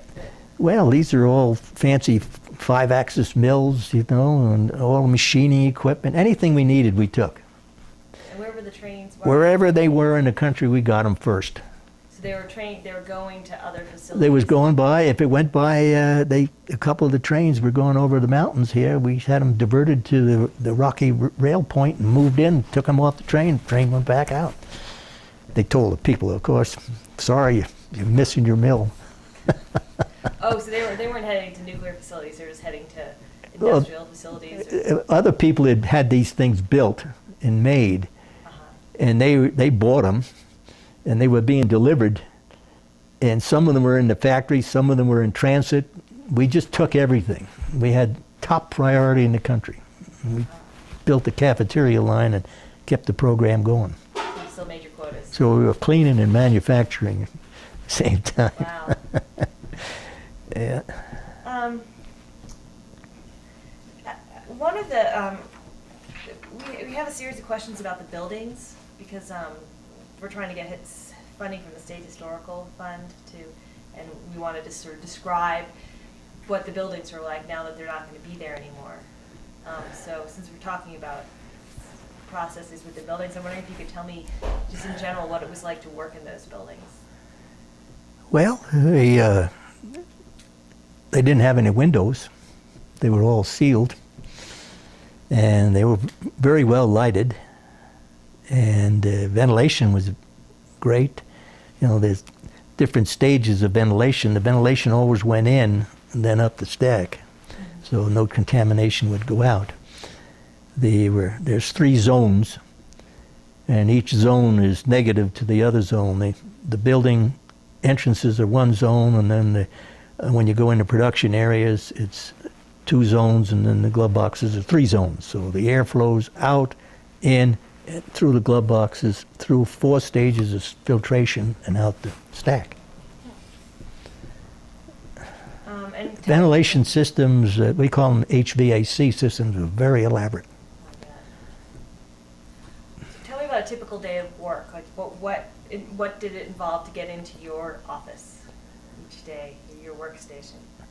Well, when the plant was first started, they had a badge exchange. You had off the site badge, and then you came through a clock room, and you put your badge, off site badge, in a slot and picked up a plant badge and put it on. And then when you went in the building, there was a guard right at the guard station to the building. You took your plant badge and put it in a spot and put on your plant badge, the building badge. And you went inside. And then the buildings had restricted areas. Certain areas you couldn't go to because you weren't cleared for that. You didn't need to know. And so those were restricted areas. If you went to one of those, there was a guard there. You took your building badge and put it in there and put the restricted badge on. So it's a lot of badge exchanges. Did you get patted down or anything like that, or was it just No. And obviously they knew you. Well, when you went in the building, you had to get dressed. You had a locker, a cold locker, where you put your clothes, and then you walked naked through the shower room in the day, and you had a hot locker where you kept your regular clothes. Okay. And every day they washed the clothes, and you always had a fresh set of clothes. We had a terrific laundry. Gosh, laundry was bigger than any laundry in the state. But you got your own clothes. It's like the Navy and the Army, you know, with a stencil on you. And you changed in your hot clothes. Which was a work suit or something? Yeah, it was coveralls, you know, and socks and shorts and T-shirt and so forth. And then you went to work. When you came out to eat, you had a second set of clothes. You go there and you put the second set on, and then you go eat and come back out, and then you throw them over. They were bins there for we sort them. And then it was mandatory that before you go home, take a shower. And you took a shower and then went out in the cold locker room and got dressed. Was it a big shower with everything? Oh yeah, a big shower room. Yeah. It's just like the service. Yeah. Just like, you know, everything. Were there different sights and sounds, and were there a lot of alarms going off and stuff that you wouldn't normally hear? No, there was a set of alarms, you know. How about a cup of coffee? Can we stop for a minute? One more question about this. If you were to take a set of blueprints of the buildings as they were built and compare them to what they were when you left Rocky Flats, could you rebuild the buildings to the way they were when you left Rocky Flats with the blueprints of how they were built? Or were their facilities and processes changed over the years with input from workers and managers? Well, yeah, the diagrams are called as-built. Right. And when the plant was built, we had perfect as-built. And then as the building changed, we redlined the as-built.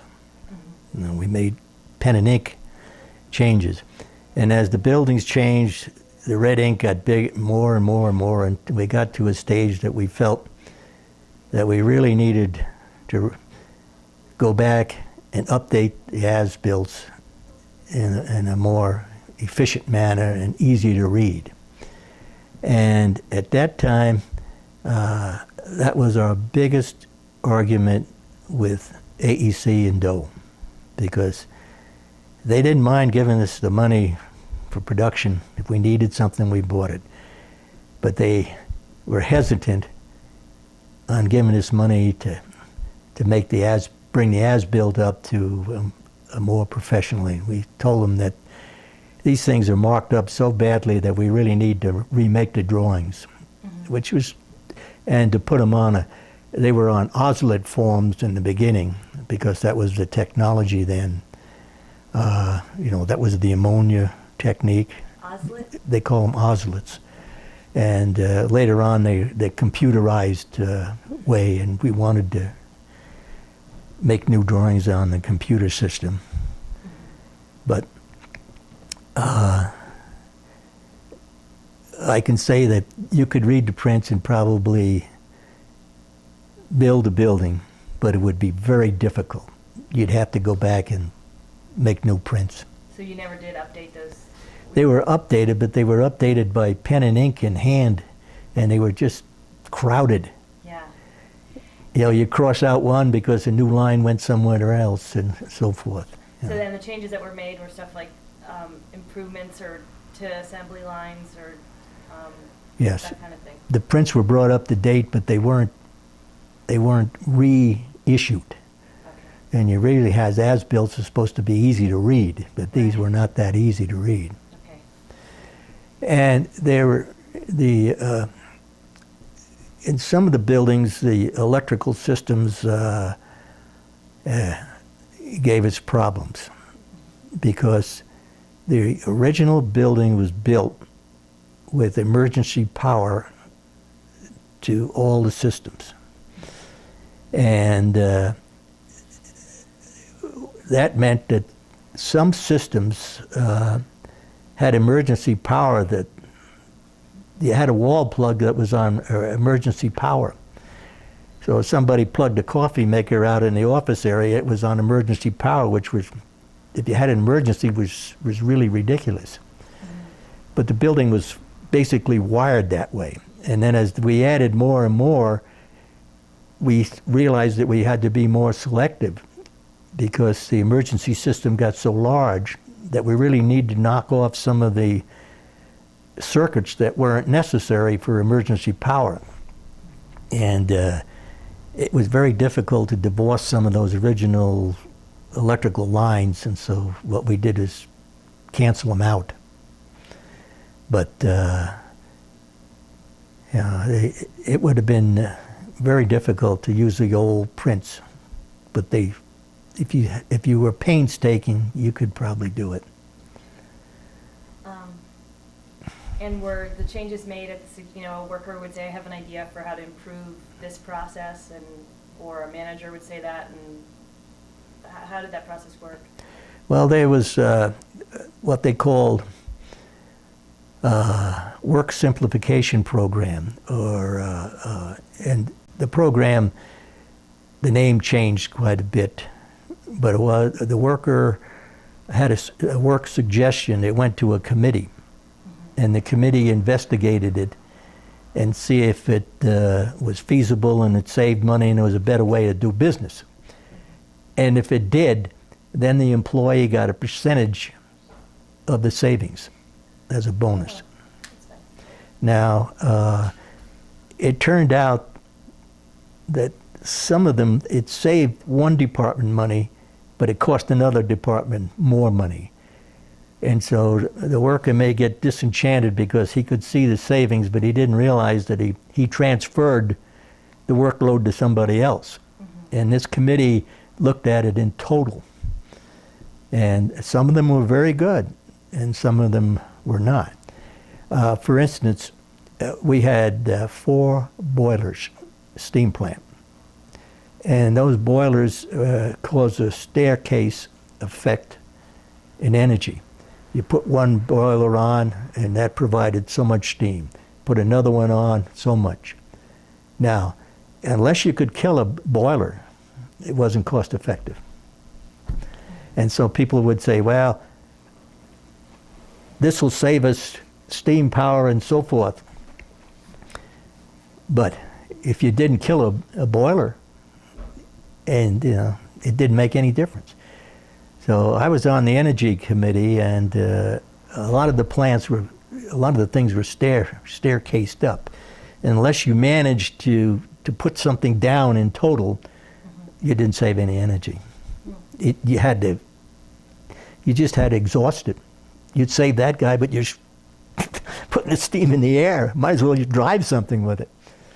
So a lot of the work simplifications were good, though, on the job. Better ideas and better tools and stuff. They worked very well. The program worked very well. And they did give out bonuses based on the savings. Okay. Changing tacks completely. Tell me how you felt about the protests that went on, and how the people you worked with felt about them as well. Well, I had a special case because I was in the Pacific, and we were getting ready to invade Japan. And the casualties would have been tremendous. I probably wouldn't be here today, because when we did go into Japan, when they surrendered, those cliffs, there's about 6 foot of beach, and then they had cliffs. It would have been a real tremendous fight.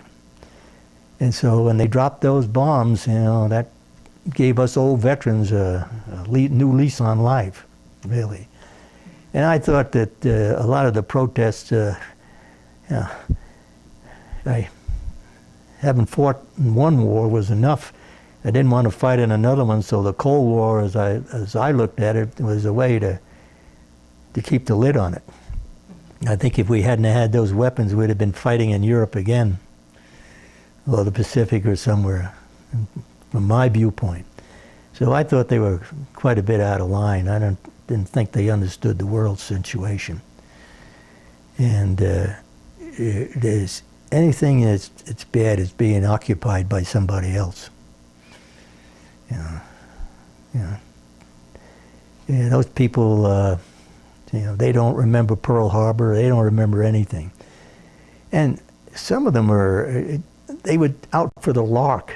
Hey, this is a big deal to do. Because we had some of them that tried to get a job at Rocky, and they photographed some of them. And they say, hey, you protested. We figure that you're a risk. You're a security risk. And, they'd protest, I just went out because my boyfriend was there or my girlfriend was there. And I just went out, and they say, no way. So, I thought it was uncalled for myself. Did you have any direct contact with the protesters at any point? No. Did you participate in the pro-nuclear rallies? Yeah, power for the people. I got a T-shirt, Oh, yeah? I gave my T-shirt to Rod Hoffman to put in the museum or whatever it is. Oh, great. That's great. Yeah, I think that was just to show the people at the plant felt that they were really in the defense of the country. And I couldn't understand people that they think unilateral disarmament was going to do it, or did they want great big armies to fight? Did they want the draft to continue so everybody was in the service? I didn't understand them. You know, and if you talk to a protester, you couldn't get a logical, I didn't, but some of the people that did, they couldn't get a logical answer for some of the questions they asked. What do you think the country ought to do? Be totally pacifist and let Russians occupy us, or what? What do you want? And my way of thinking, that they were deluded. They were deluded, really, that the Constitution was going to impress the Russians that we were going to sue them, or we're going to put them in jail or something stupid. You know, they don't realize the other countries don't go by the U.S. Constitution. It protects them, but it doesn't. It's not extended to foreign governments. And you know, they tell you. I tell you an anecdote that I really liked. We had this protest, and our general manager was very generous. He put porta potties out there to them and really made life livable for them, even though some of them were really nasty. And down in Savannah River, they moved a protester into a field that was full of chiggers. Didn't last long. That broke up that rally pretty quickly. Yeah. Colorado's probably a more pleasant place to protest than the... Well, we made it overly pleasant for them. However, there was one incident that a van drove up with a lot of hippies from California, one of those flower wagons, and they had a lot of Coors beer, and they were slugging down the Coors beer, and the state patrol was there. And the guard force started to go out to do something. He said, "Don't do it." State patrolman says, "As soon as they get in that van and hit that road, I got him for a DUI." And that's what he did. He got in the van, they drove about 100 feet, and he nailed them. Yeah, so we had an ally in the state patrol. You know, there were knife fights out there in those camps and everything. Yeah, they really, the guards were really discouraged. They had a lot of, probably 90% were peaceful, and they had 10%. That's my numbers. You know, I have no way of knowing, but there was always the element that was kind of nasty. Right. Always is. How did you feel about working in a plant that produced a key part of nuclear weapons? I thought it was defending the country. You know, I'm pretty sure the Russians, if we hadn't had them, they'd have had us. You know, it's very simple. If you didn't have any deterrent force, they'd say, "Hey, we'd like $5 billion, or we're going to wipe out Omaha." Right. So you'd be feeding them and living like a peasant, you know, on a low scale. Have your attitudes on this issue changed None. With the end of the Cold War? No, I'm still a hawk. All right. You know, the Pacific War was an education for anybody that was over there very long, because in 1943, the equipment was old. Half of it was World War I stuff. We were fighting with marginal equipment, marginal situations, and barely holding us our own against the Japanese. And as it moved on in 1944, the good stuff started to come. You know, good arms, good equipment, food finally came and everything, and the tide changed. And there's nothing like fighting in a machine that's good compared to one that's marginal or poor. And if you're in the military, you want to be on the winning side, not the losing side. Right. There's no glory in being on the losing side. So I think this country has got enough enemies that it needs to maintain a strong military presence, whether it likes it or not. Peace through strength's better than any other kind. I don't think you can get peace through weakness. Not when the other people aren't Christians or any, or their religion or their hatred is such. That's just my way of looking at it. Other people maybe have a different opinion. How'd you feel when production stopped? You were out, when Well, I thought it was misplaced. The fact that Rocky Flats could take apart these weapons very quickly and efficiently, and when they stopped that ability to take the weapons apart, they cost the country a lot of money. Because Rocky Flats had the capability and the know-how to disassemble weapons cheaply. And now we're building 2 new plants to do that. Yeah, economically it didn't make sense to me. And we weren't processing it, we were just taking them apart and sending the parts to different places. Why they didn't keep the disassembly unit going, I never did understand. Did you feel that the concerns about being in such a large metropolitan area were misplaced? Taking the weapons apart is not processing materials. Yeah. And it had the capability to take them apart and then send the parts out to the various processing plants. And it'd be a lot cheaper, but now we're building 2 new plants to do that. Because the treaty says take these apart, but we don't have a disassembly plant anymore. We're building new ones. Which, to my way of thinking, was pretty dumb. I'm going to put in a new tape, because I think we probably have about 5 or 10 minutes. We have about a minute left on this, so I think it's better, instead of rushing it, I'm just going to put a new tape. Yeah. Recording yet again, tape number 3, Ed Vovoda. Were you at Rocky Flats? You were not at Rocky Flats when the FBI raid happened, right? No. I was retired and was a consultant. And how'd you learn about it? What did you think about it? Tell me about that. Well, I thought it was uncalled for myself because the charges, some of it was very flimsy. And I heard this secondhand from some of the people who were, I was not interviewed by the FBI or anybody, but I heard from several people who were, they felt intimidated by the FBI, threatened and intimidated. And one of them remarked to me that the FBI agent said, either these people are telling the truth or they've all been schooled because they all give the same answer. And of course they were telling the truth.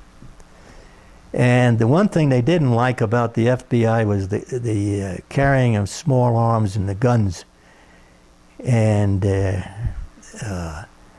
Rockwell was especially concerned that there were too many people walking around with shoulder holsters and guns, and they felt that was uncalled for. That they thought the FBI didn't need guns, and that it was unnecessary to walk around armed, like they were treating everybody as a criminal out there. And the other complaint that I heard about the FBI was that they would go in and take somebody's files that were neatly put together and put them in disarray, and then they had to put them back together, and then which cost them a lot of time and money to put them back. And they thought that, and they'd say, "What do you want? We'll give it to you," because we know our filing system. They didn't believe them. They'd take them, and there got to be a little friction between the people. They wanted to cooperate, but nobody believed them.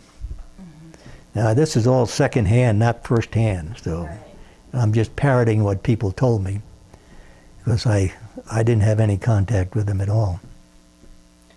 Do you think that any of the charges or the suspicions that they had that led to the raid were warranted? Well, no, I don't think it was warranted, because they were following Doe orders, and Doe was running the plant, and we answered to the Doe. And if the DOE permitted it and you met regulations, it was all right. The argument came out, the basic argument is that DOE said the Atomic Energy Act of 1954 took precedent over all the other laws. And the court said no. When it went to court, the DOE was reversed. They said that anything that's radioactive, it falls under the 1954 Atomic Energy Act, but anything that's not radioactive falls under RCRA. And so they're regulated. And what DOE was claiming is that RCRA was superseded by 1954. And we ran by 1954 Atomic Energy Act when we should have been running by RCRA and the Energy Act. And so the companies were really caught in between because they were following DOE, and DOE lost its case. Now, the same way, the EPA and the RCRA people said, we got radioactivity, and they said, no, you can't. The Atomic Energy Act covers that. And they went to court and lost. They wanted to run everything, a whole thing, and they said, no, it's down the middle. Radioactivity goes there, hazardous material goes there. And so once that got established, the plants could run. The fortunate thing, I believe, and again, this is secondhand what I've heard, is that the FBI, when they raided the plant, they didn't use their heads because that guard force is excellent. And it's guarded very well, and those are expert marksmanship. They win titles. If they had raided that, there might have been a gun battle, and I think the FBI would have lost. It was lucky that they called and managed to tell them what they were going to do. Oh, so that they gave them just a little bit of warning, right? If they would have charged in, I heard this secondhand too, that the leader of that FBI raided the Cutter Shook chemical company down in Denver and found all kinds of violations of hazardous material and so forth, and they did handle a little radioactivity too. And so he was zealous to go out to Rocky and make his name, you know. Again, this is secondhand. I don't know how valid that is, but the no knock on the door would have been disastrous. Do you know what his name was? Pardon? The leader of the FBI raid? No, I don't know who it was, but I think I read that in the paper too, that they were concerned about the way he handled that. And again, I wasn't involved directly in it, but I heard from some of the troops that after a while the FBI started to realize that, hey, these guys are all got the same story and everything we read is the same, and what it was. And one of the charges was the spraying of distilled water on the grounds. They didn't have a permit.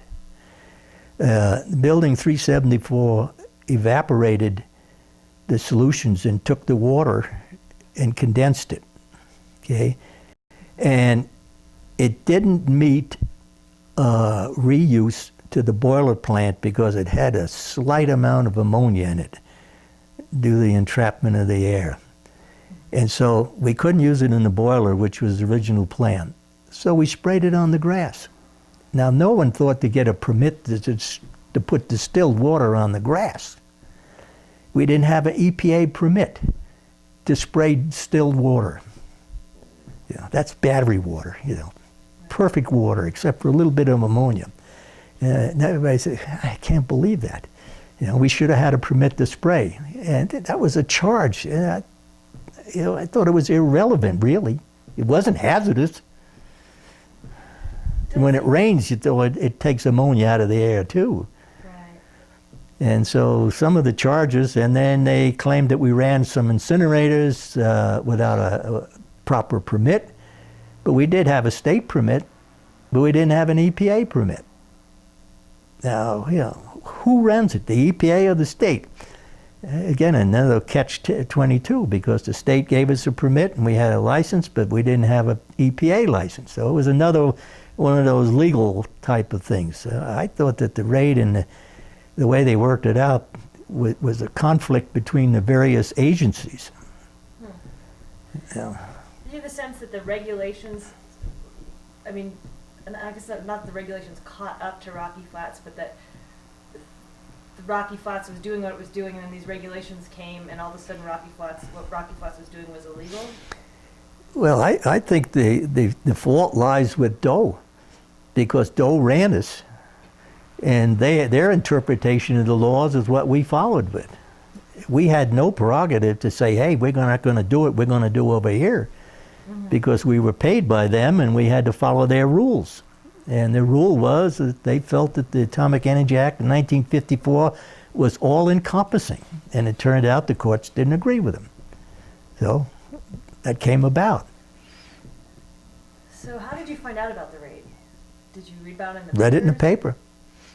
You must have been floored. Yeah, I couldn't figure it out, because everybody I knew out there never falsified records, or anything that I knew. Everybody was straightforward. We followed all the permits we got from the state, and Doe told us to do this, and we did it. And I think again, secondhand information, I think as the investigation proceeded and they got in there, they realized that we were following the rules given to us, and maybe the lawyers should have known better, but who knows until the court decides.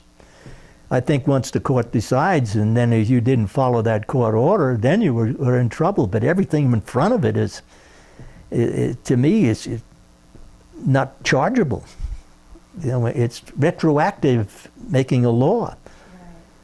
Right. I didn't think that was worthwhile. And the other part that be redundant is that a lot of the people out there felt harassed. The FBI tried to crack them to make them admit that somebody was hiding something, and they couldn't really get anybody to admit that anybody's hiding anything. So kind of the thing kind of went down the drain. Now the newspapers play havoc with that, and I think it was uncalled for. So you had said that you think that the plant should have stayed in operation in order to dismantle the weapons. What about production? Yeah, the position was becoming untenable because they're building up. It's the old airport syndrome. And everybody realized that if you're going to stay in business, you're going to have to build another plant somewhere else. But it takes years to build these plants. Right. I mean, you just don't build them overnight.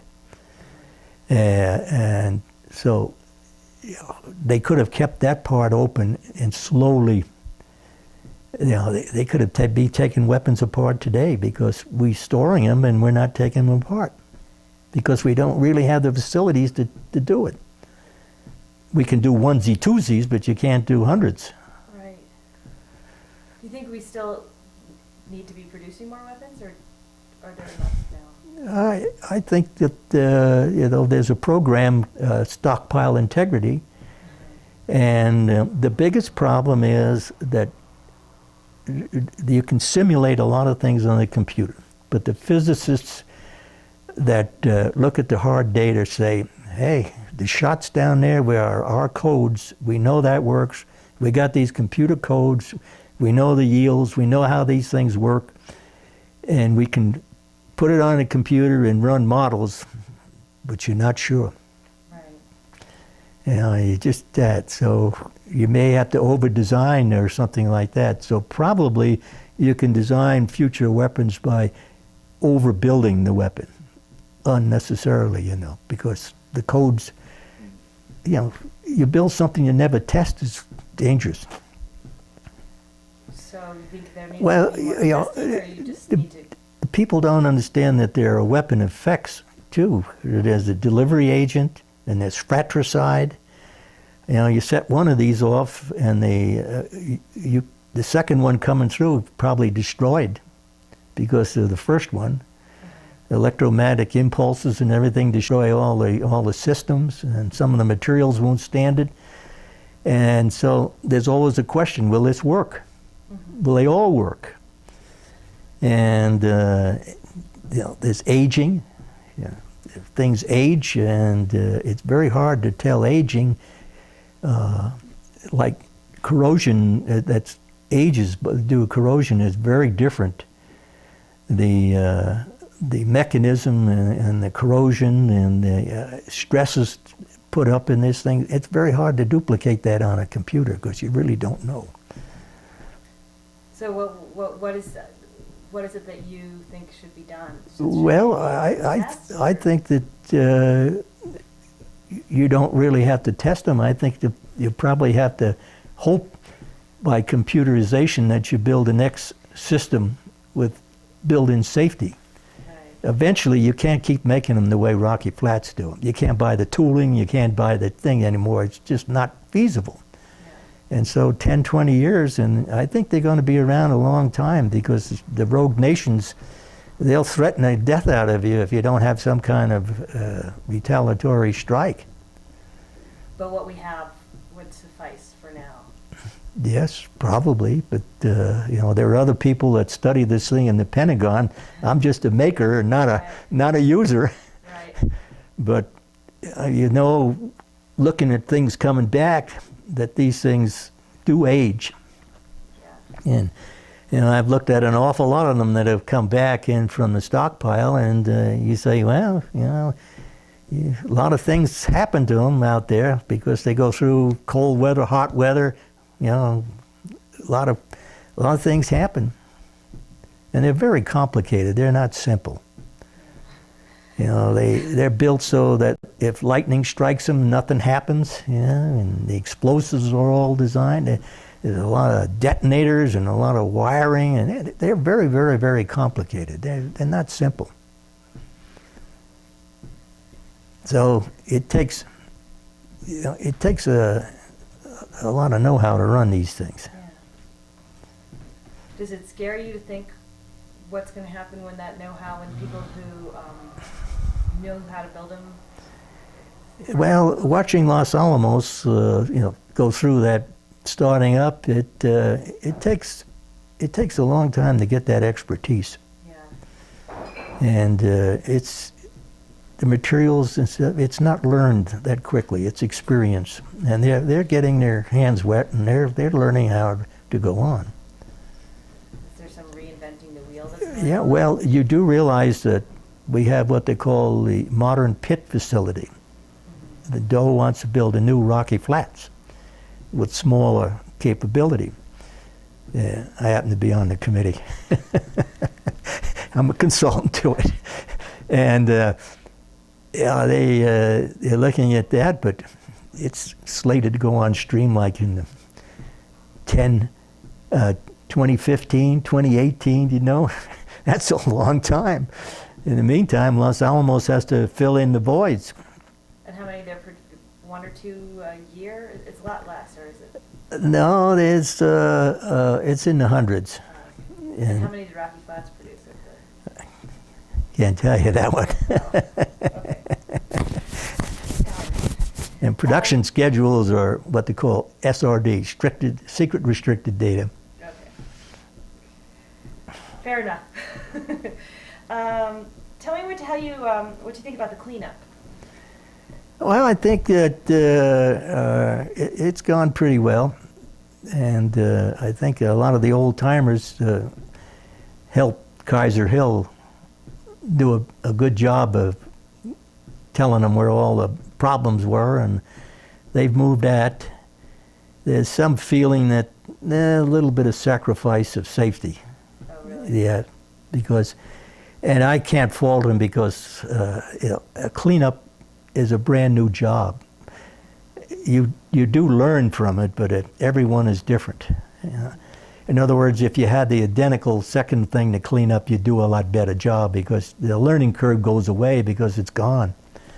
And so I can envision that safety would be a concern because it's the initial job, and once it's done, you're not going to repeat it.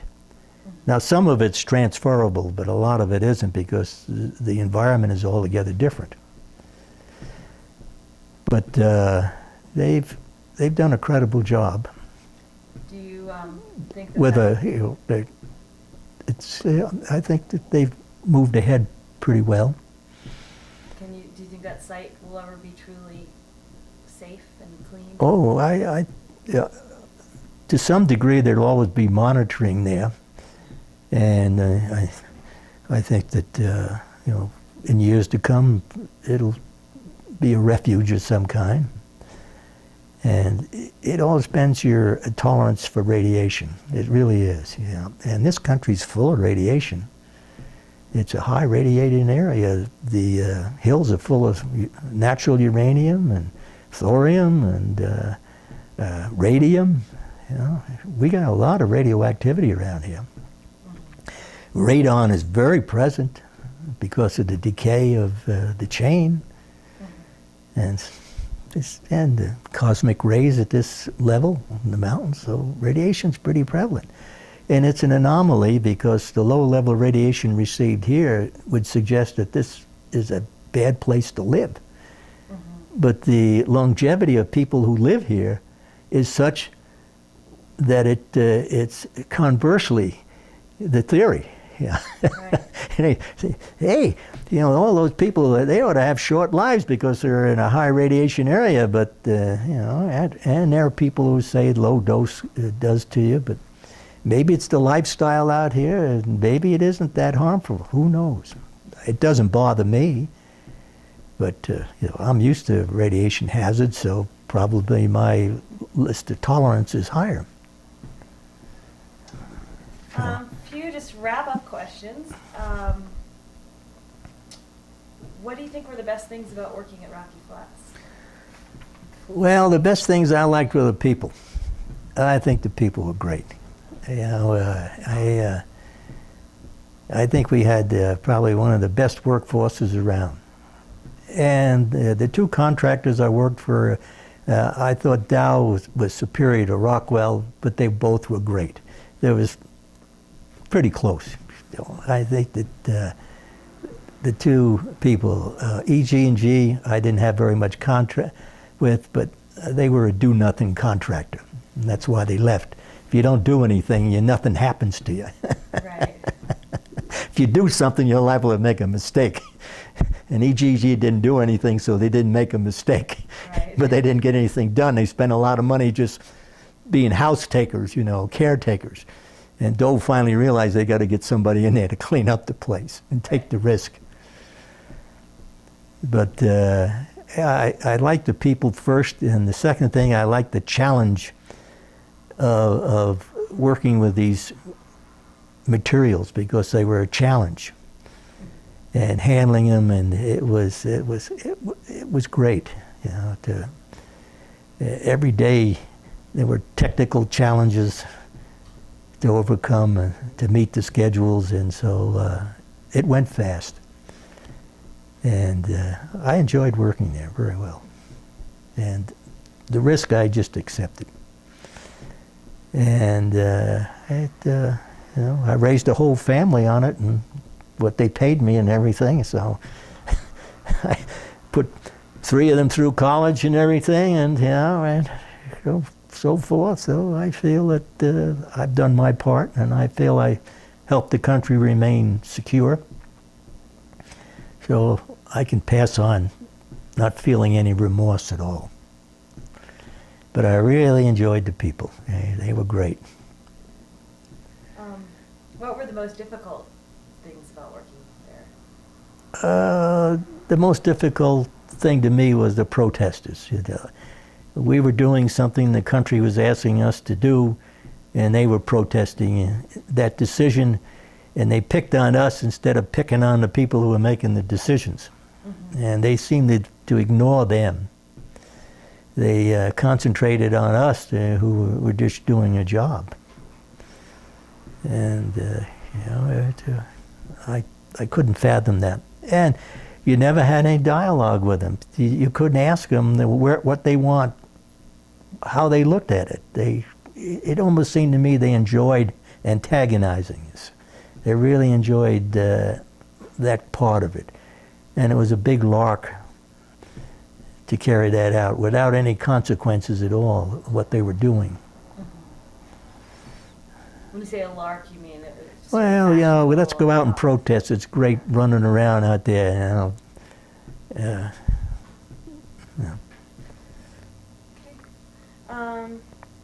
I guess my last question is just if you have, it sounds like you've already given some stuff to the collections, to Don Rolfe and the collections people, or Rod Hoffman. Do you have any other memorabilia or photos or anything that you would like to No, share? I had one about all the directors dressed up in costumes. I don't know if you got that one or not.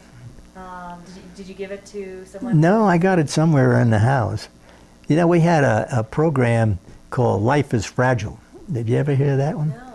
Yeah, this program was to make people aware that you know, the human body is very fragile, and Dow pushed this pretty hard, saying the human body takes a long time to repair it, and life is fragile. You better have that concept when you do work.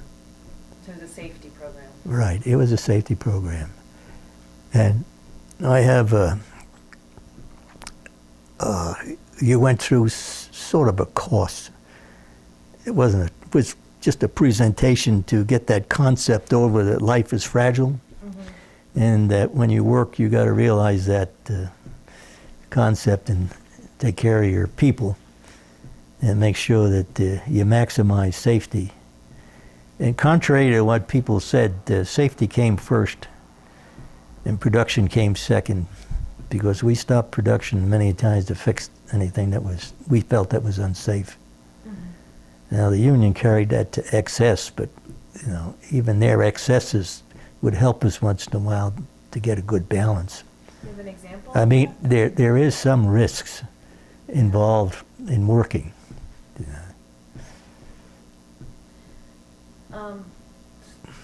Are there any examples of times you stopped production that are memorable to you? Might be worth telling. Well, if the ventilation didn't perform correctly, we'd close everything down and evacuate everybody until the ventilation got up to standard. And then there was always surveillance to make sure that nothing got out. Security. You know. And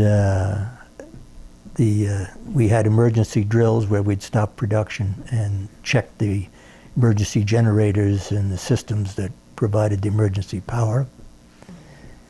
And there were occasions, and of course there were always sections of the plant that would stop for some reason or other. It was usually an equipment failure. We used a lot of compressed air and a lot of gases, nitrogen and that, and if they didn't work right, we'd close those down. But so safety was pretty much pushed. Yeah.